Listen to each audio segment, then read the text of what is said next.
Hey guys, welcome to this week's episode of 10 Minute Fitness. And I'm Lang. And I'm Darcy. We've got a good intro this week. We did not do very well last week. We've been messing it up the last few weeks.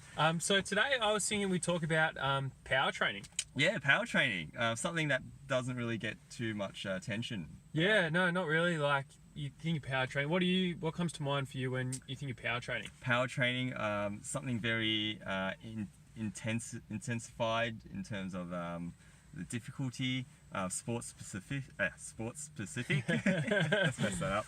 And just generally more so to do with jumping, plyometrics. I think that's what comes into people's minds when. Yeah, and I think a big thing as well, a lot of things, is the first thing that I really reckon comes to people's mind as soon as you say power training will be powerlifting and Olympic lifting will be the other thing as well. Yeah. Now there's a third side to this which I don't think's looked at very much. That's the jumps that Lang was talking about, plyometrics, the jumps, slams and that kind of stuff too with the medicine ball, which would be quite good. But it's also looking at things that if you are playing sport really transfer into your sport as well. Yeah. So thinking of like quick actions, very fast actions. So what is power? Power is it's ability to produce a really strong force over the shortest amount of time. Yep. Is So what we're looking it's for there.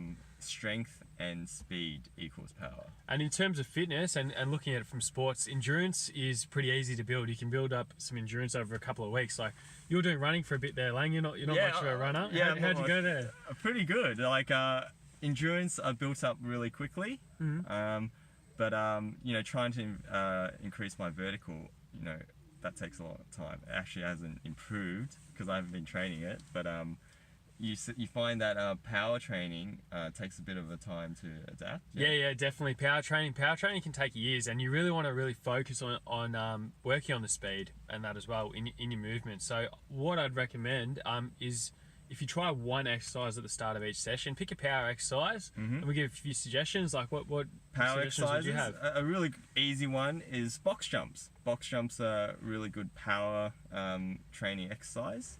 And also kettlebell swings, just because of the quick contraction where you have to swing up. Yeah. What do you think?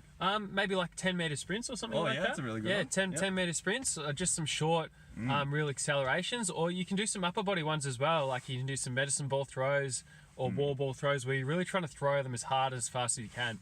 And in terms of reps, I reckon if you did 2 to 3 sets of about 4 to 6 reps. So it's really low rep, and the weight that you pick, generally to start, pick a really light weight, something that's going to be really easy. So you don't want to pick something for 4 to 6 reps, which you can only do for 4 to 6 reps. You want to pick something that maybe you feel like you can do for 15, but it's still going to be hard because you're going to be doing it as fast as you can. So you really have to have your mind concentrate on putting more power into your slams or some kettlebell swings, really contracting at the top there.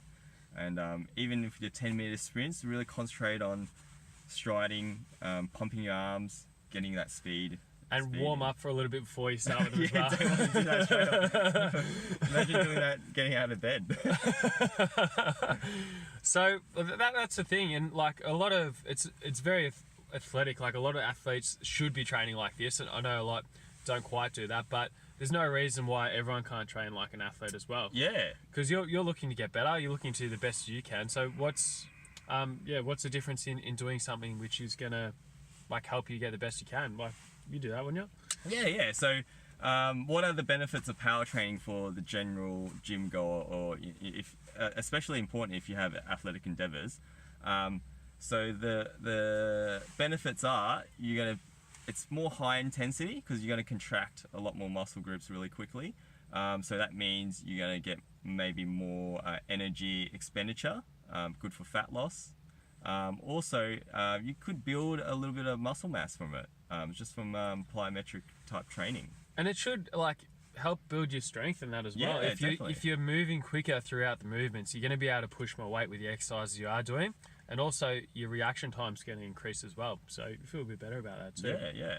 And the same thing, this is something a bit different, but if you are having trouble with your balance or falls or anything like that, power training has actually been shown to help with balance as well. And it might be a different kind of power training for that kind of stuff, like hops or jumps or something like that. Yeah, skipping is sort of like power training, but not. Yeah.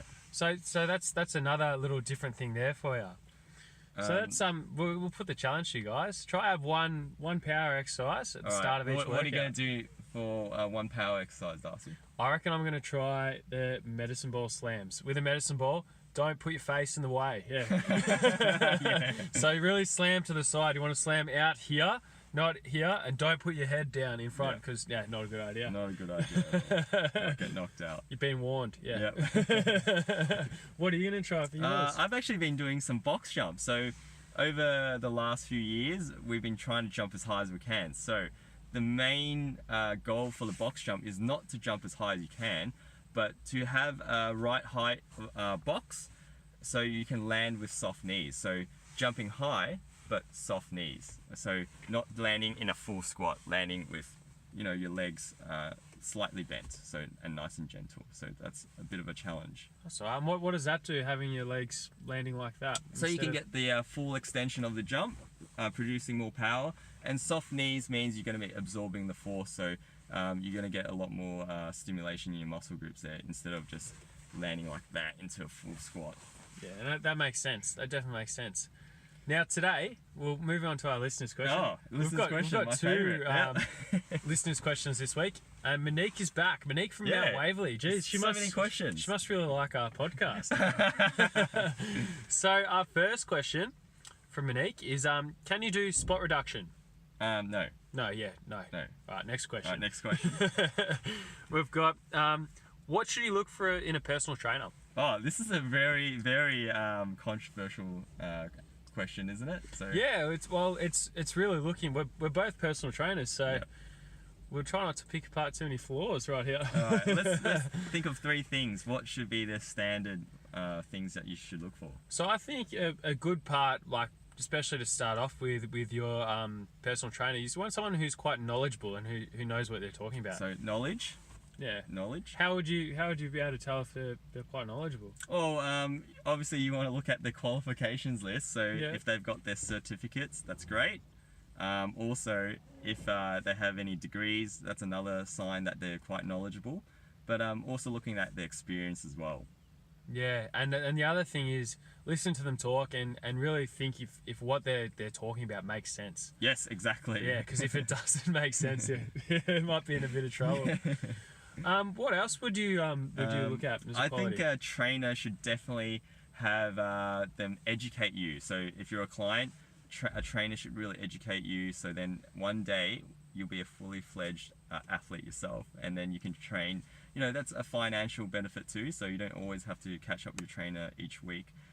So education is a big part of health and fitness. And definitely, and to know more about what's going on with your body and what really suits for you, how to help you improve. If you're learning along the way, that's definitely that's real value for your money there. Yeah, definitely try to learn exercises, how to move your body, and just don't be spoon-fed. I know people like to be spoon-fed, but try to learn something and you'll get a big benefit out of it. So, is there anything you do in particular with your clients to try to help them learn a little bit? Yeah, so I'd like to set my clients a few goals. So it could be some physical goals, but it could also be goals to learn a certain skill, like a chin-up, or in your case, what would you get them to do?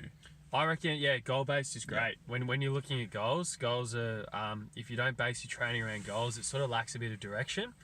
The other thing you can have in terms of that is you can have something to really work to. So you do feel really you've achieved a lot once you reach that goal, which I think we covered that in one of our earlier podcasts. Yeah, goal setting session. Goal setting. So that so was quite good. So you can look back to that? Yeah, no, but that's probably covers the second question, and it was a bit more in depth than the first one, wasn't it? Definitely. You're not spot reduced.